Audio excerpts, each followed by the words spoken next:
Welcome back.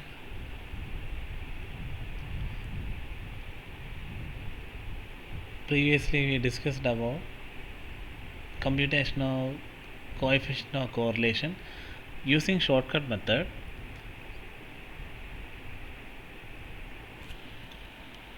So let us discuss the cases that comes under the shortcut method. Next case, it's an application case. In a correlation analysis of 13 pairs observations of x and y. 13 pairs of observation of x and y means certain number 13 number of items in x and 30 number of items in y. So since there are two items, it is known as 13 pairs of observation. That is two sets of observation, each containing 13 items. The following values were obtained.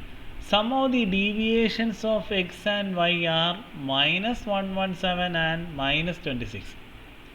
Some of the deviations of x and y. Next one, some of the squares or deviations of x and y are 113 and 6580. Squares of deviations. And finally, sum of the products of deviations of x and y is 2827. Find the coefficient of correlation. So you sometimes may come across a question like this, where all the requirements of the equation will be directly given and it will be given in a sentence, so that you need to identify the value of particular item and how that item can be substituted in the equation. You need to have the understanding regarding the name of the each variable in the equation. So let us find out the various items. See, here sigma dx is minus 117. See, sum of the deviations of x and y. So for the instance, let us take about x. Sum of the deviation of x. Deviation of x means dx, and sum of the deviations of x means sigma dx. So sigma dx is 117. So similarly, sum of deviations of y is, see, deviation of y means dy. So sum of the deviation of y means sigma dy, that is minus 260. So the sentence will be like this. They will specify the theoretical part of the each variable within the equation, and you need to identify, understand each item, and accordingly you need to substitute the same in the equation. So next one, sum of the squares of deviations of x and y. Sum of the squares of deviation. So say just like the method which we had discussed previously, deviation of x means dx, and sum of the squares of deviation means dx square. And for each case there will be the term sum of, because we are always taking the total of each columns. So there will be always the term sum. You just need to understand whether it is deviation of x or the squares of deviation or the product of deviation. If it is single deviation of x and y means it is dx dy. Sum of the squares of deviation of x and y means dx square and dy square, and the product of deviation means dx into dy. It's very simple. So sum of the squares of deviation of x and y means sigma dx square is 1313 and sigma dy square is 6580.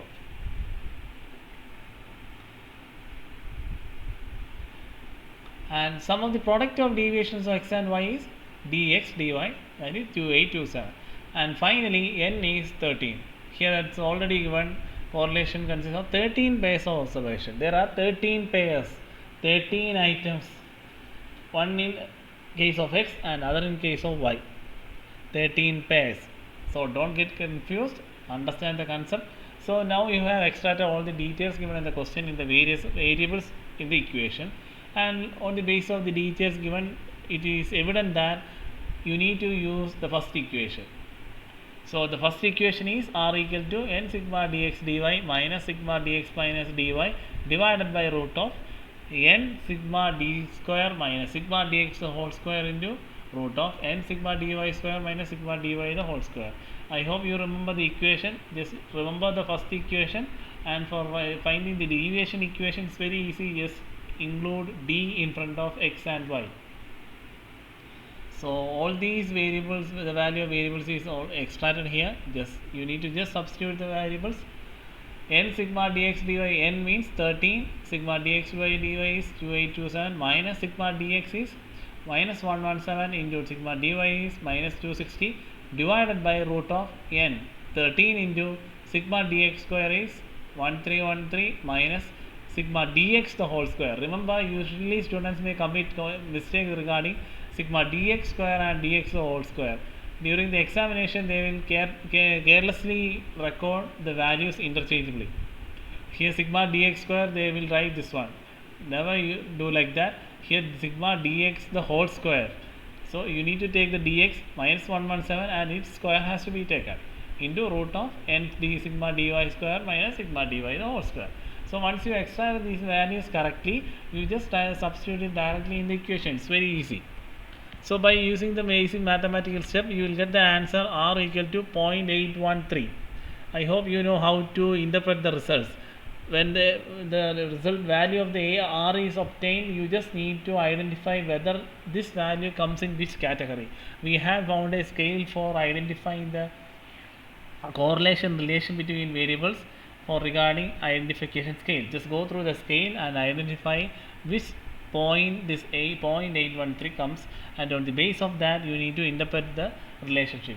Even though in the question no such details regarding interpretation will be given, but still you need to interpret your answer. So let us try next one. Shortcut method using actual mean. Remember, until now we were discussing about shortcut method with using assumed mean. Assumed mean, you will be assuming a number. On the basis of that number you have to take the deviation. And regarding one thing, if the question demands for using particular method, try to use that method specified in the question. Even if you are using assumed mean method or an actual mean method, the answer will be the same. So remember both cases. So regarding shortcut method using actual mean, as the name suggests, you need to use the actual mean for finding dx and dy. That is only difference between the shortcut method using assumed and actual mean. I hope you are getting the point. So if we take deviation from the actual mean, then dx is x minus mean of x. Previously here mean of x was not taken. Here you will take a number, either that will be there in the series or any number that is outside the series. And remember, outside is how to identify a number that is inside the series or outside the series. It's very simple. Just go through the items in the x or y, whatever it is, and find the lowest value and the highest value. You can choose any number in between that. That is the concept of assumed mean. And in the examination you may be tensed and maybe not in a position to find out the lowest and the highest value and regarding the number within these two n values. So in that case, do one trick. Whatever the method it may be assumed mean or actual mean, anyway first you find the mean of x and y.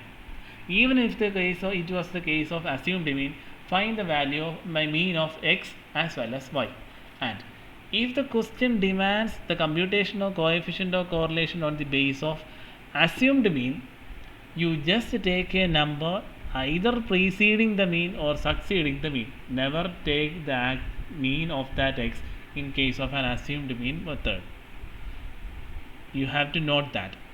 In assumed mean, never take the actual mean. You can find the mean, and for example in the series the mean of that x was 40. You can either take 35 or 45, or you can take 39 or 41. It's better to prefer a odd number or the number depending upon the value of x, because you are taking dx.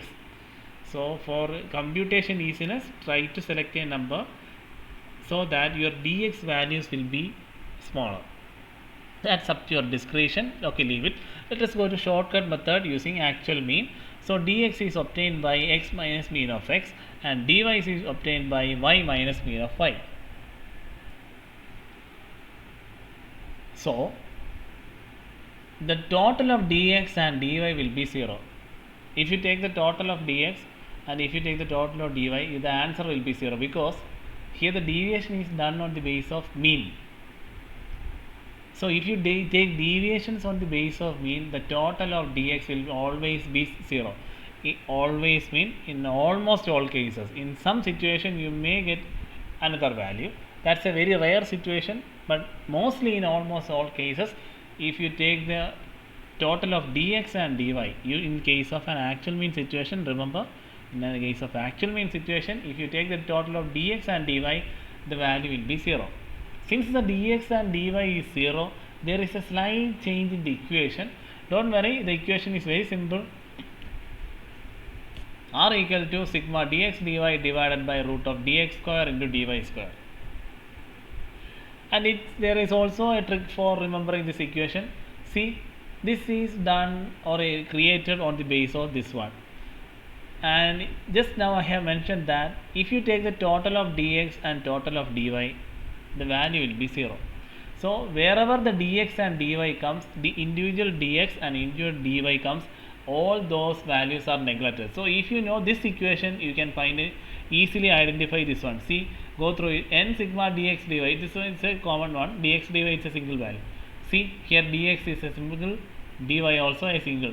So these two items will be 0. So that two items are removed. And they divided by n sigma dx square. Dx square means square of dx. So it's not an issue. See, sigma dx also. Sigma dx is an individual one. So this will be cancelled. Similarly, here also sigma dy will be cancelled. So if you remove this one and these two, you will get finally having this one. So this is how you need to identify the case, and it's very easy to remember the equation. Just understand the concept. During shortcut method using actual mean, remember you need to take deviation on the base of actual mean of x and actual mean of y. I hope you are getting the point. We will discuss the case that comes under the same category. Question: find the coefficient of correlation from the following data. X details is given, y also details is given. So if it is a case of an actual mean situation, you need to identify the mean of x and mean of y. So for that we can substitute these value of x and y into a table. So it will be like this. Here the total of x is 180 and total of y is 320. I hope you know how to find the mean of x and y. So the mean of x here will be 18, because total of x is 18, number of item is 10, and mean of y here total is 320 divided by 10, so it will be 32. I hope you know the concept of mean of how to find mean of x and mean of y. I am not going further into that area because we have discussed that part in detail in the previous semester.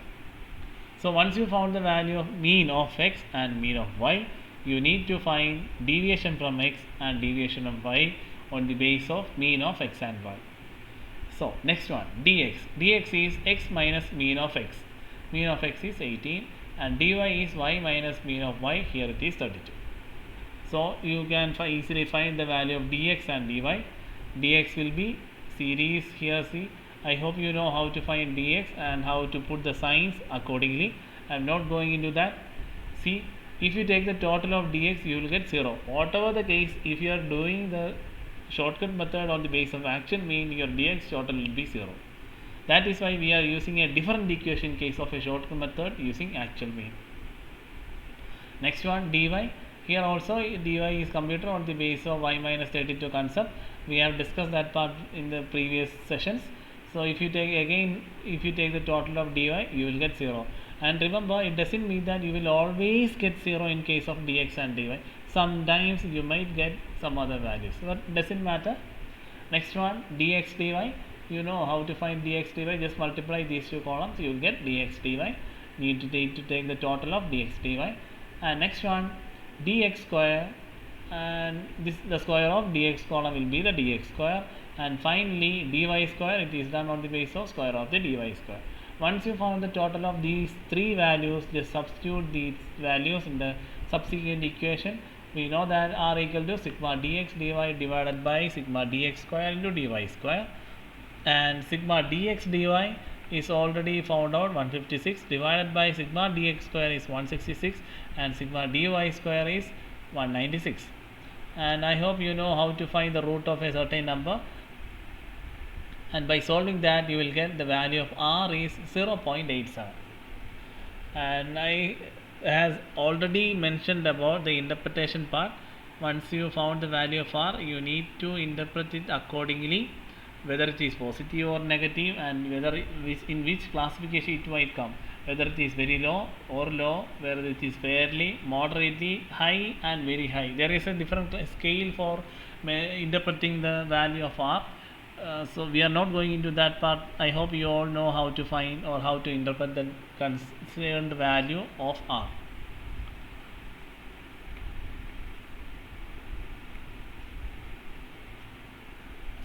Next one, sum of the products of deviations of variable x and y from their respective means is 1320, and sum of the squares of deviation of x and y variables from their respective means are 628 and 3720. Find the coefficient of correlation. So sometimes you may come across a question like this. I think we have dealt with the similar pattern of question previously. If you go through the question, you can see that there is no mentioning about which method has to be followed. So the decision is based on the details given in the question. Here there are only 3 numbers, so naturally it will be the equation we just learned. But remember, read the question well. What is the theoretical values that are given in the question, that has to be understood and dealt accordingly. And on the basis of your understanding only, you need to substitute the value in the equation. And just now I have mentioned that there are 3 numbers, then it will be the third equation. That is just a trick for understanding. Never use it as a universal rule. So first of all, let us identify which value. The product of deviations of variable x and y. Product of deviations of x and y means dx dy, and sum of the product of deviation means product of dx dy. So dx dy and its total 1320, and sum of the squares of deviations of x and y. So deviations of x and y means dx and dy. Sum of the squares of deviation means dx square and its total, and dy square and its total. So dx square is 628, dy square is 3720. Just substitute the details in the equation and you will get the answer accordingly. So this is how you have to deal with the question cases that comes under different category. In some question they might give the details of x and y elaborately and you need to prepare a table. Sometimes they might give the details in a table and you need to identify the subsequent columns that are required for the next step. And sometimes you may come across a question where all the values are given. You need to identify what is the CRT values that are given in the question and substitute those values in the equations accordingly. So this is how you have to deal with the cases that comes under the coefficient of correlation cases. We will discuss about the further cases in the next session. Thank you.